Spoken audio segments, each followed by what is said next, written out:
बोलिए प्रेम से श्री सद्गुरु महाराज की जय। महर्षि संतसवी प्रवचन पीयूष पाठ। बिन गुरु ज्ञान नाम न पहियों। शांति संदेश सितंबर 2007 ईस्वी। समवेत समादरणीय सज्जनवृंद, आदरणीय माताओं तथा भक्तिमती बहनों, गोस्वामी तुलसीदास ने रामचरितमानस में लिखा है, बिनु गुरु होई की ज्ञान। बिना गुरु के लौकिक ज्ञान भी नहीं हो सकता है, तो परमार्थिक ज्ञान कैसे होगा।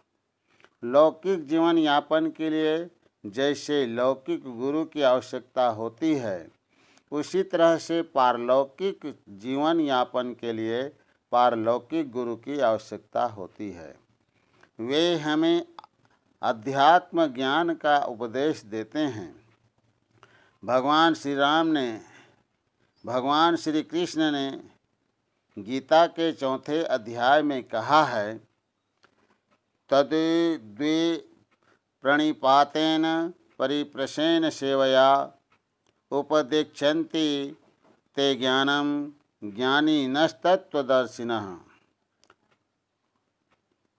अर्थात तत्ववेत्ता गुरु की शरण में जाओ, प्रणिपात करो, सेवा करो और परिप्रश्न करो।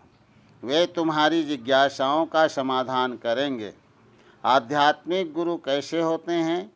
जैसे पावर हाउस में विद्युत शक्ति भरी हुई है, अगर पावर हाउस से सीधे ही बिजली अपने घर में ले लेंगे तो वहाँ पावर हाउस में विद्युत की जितनी उच्च क्षमता है, उस आधार पर हमारे घर के तार जल जाएंगे, बल्ब फट जाएंगे। लेकिन उस पावर हाउस के बाद बीच में एक ट्रांसफार्मर रखते हैं। वह ट्रांसफार्मर विद्युत शक्ति को नियंत्रित करता है। उस ट्रांसफार्मर के अपने घर में बिजली लेते हैं तो जितना वोल्टेज चाहिए उतना मिल जाता है। उसी तरह से परम प्रभु परमात्मा पावर हाउस हैं और जो संत सद्गुरु हैं वे ट्रांसफार्मर हैं। गुरु परमात्मा की शक्ति हमको देते हैं, जितनी आवश्यकता होती है उतनी देते हैं। जब गुरु की कृपा होती है तो उनकी कृपा से सब कुछ संभव हो जाता है। संत कबीर साहब कहते हैं, राम कृष्ण से को बड़ो तिनको तो गुरु कीन, तीन लोक के ठाकुरे सो गुरु के आधीन। हम श्री राम और श्री कृष्ण की पूजा करते हैं।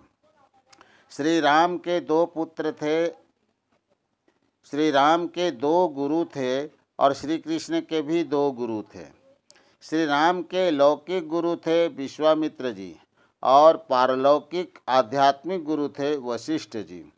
श्री कृष्ण के लौकिक गुरु संदीपन मुनि थे और पारलौकिक ज्ञान देने वाले गर्ग मुनि थे। अभी वशिष्ठ जी और भगवान श्री राम की चर्चा आपने सुनी। जब भगवान श्री राम रावण को मारकर सीता का उद्धार कर अयोध्या पहुँचे और राजभवन गए तो उनकी माता कौशल्या ने भगवान श्री राम को अपनी गोद में बिठा लिया और शरीर सहलाती हुई पूछने लगी, बेटा, तुम्हारा शरीर कमल से भी अधिक कोमल है और लंका का राजा रावण बड़ा दुर्जेय और बलवान था। तीनों लोकों पर उसका अधिपत्य था। देव, दनुज, मनुज, यक्ष और गंधर्व सब उनके डर से कांपते थे। उस पर तुमने कैसे विजय प्राप्त की? भगवान श्री राम ने कहा, गुरु वशिष्ठ कुल पूज्य हमारे, तिनकी कृपा दनुज रन मारे। अर्थात गुरु वशिष्ठ जी महाराज की कृपा से हमने रावण एवं अन्य राक्षसों का संहार किया। जब गुरु की कृपा हो जाती है तो कल्प वृक्ष गुरुदेव मनोरथ सब कसरे, काम धेनु गुरुदेव क्षुधा तृष्णा हरे। गुरुदेव कल्प वृक्ष और कामधेनु के समान हैं। जिस कामधेनु और कल्प वृक्ष की कथा पुराणों में है, उस कल्प वृक्ष और कामधेनु से बहुत से लौकिक कार्य संपन्न होते हैं, किंतु उनसे पूर्ण मंगल नहीं होता है। कल्प वृक्ष के नीचे जाकर भी लोग दुख पा सकते हैं, लेकिन संत सद्गुरुओं रूपी कल्प वृक्ष की शरण में जाकर कभी दुखी नहीं पाते हैं, बल्कि वहाँ सभी दुख दूर हो जाते हैं। एक यात्री यात्रा करते हुए जंगल में भटक गया।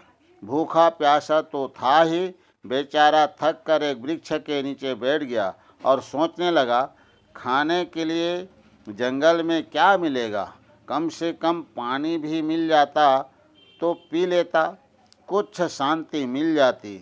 उसने देखा कि समीप ही जल की कलकल धारा बह रही है। उसके मन में हुआ कि उधर से ही मैं आया हूँ, पहले जल नहीं था, अब जल देख रहा हूँ, कुछ भ्रम तो नहीं हो रहा है।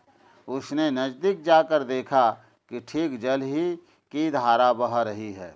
जल में स्नान करके उसने लोटे में जल को लिया और उसी वृक्ष के नीचे आ गया। मन में सोचता है कि जल तो है, यदि कुछ भोजन मिल जाए तो ठीक होता। सोचने की देर थी कि उसके सामने भोजन की थाली में अनेक सामग्रियां आ गई। उसने भर पेट भोजन किया और जल भी ग्रहण किया। भोजन उपरांत उसे विश्राम करने की इच्छा हुई। सोचने लगा कि विश्राम तो करूँगा, पर नीचे जंगल में सांप, बिच्छू, कीड़े मकोड़े आदि होंगे, क्या नींद आएगी? अगर सोने के लिए खाट पलंग कुछ मिल जाता तो उस पर आराम से सोता।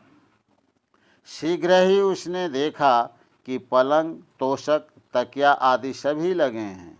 जब वह सोने गया तो सोचने लगा, सो तो जाएंगे, पर चिड़िया ऊपर से बीट कर दे तो ठीक नहीं होगा। अगर कपड़े का घर बन जाता और मसहरी लग जाती तो यह परेशानी ही समाप्त हो जाती। कपड़े का घर भी बन गया और मसहरी भी लग गई। अब आराम से सोते हुए वह सोचने लगा, अभी तक तो सब कुछ ठीक हो रहा है, लेकिन आखिर है तो जंगल ही।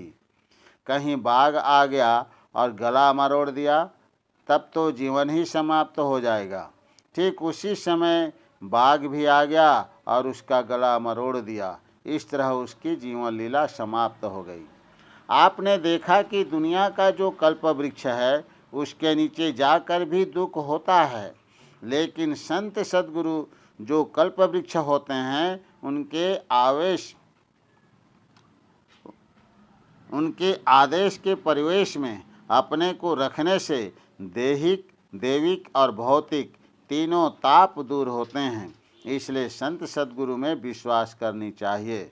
उनकी सेवा करके, उनकी आज्ञा का पालन करके मनोवांछित फल पाया जा सकता है। गुरु दाता दयाल, वह काटे जमजाल, पल में कर दे निहाल, भजो साध गुरु है। सबसे बड़ा फल है अर्थ, धर्म, काम और मोक्ष। जो संत सद्गुरु की सेवा करते हैं, वे शरीर में रहते हुए चारों फल प्राप्त कर लेते हैं। गुरु सेवा का अर्थ है उनकी आज्ञा का पालन। गुरु जाप जपन साचो तप, सकल काज सारणम।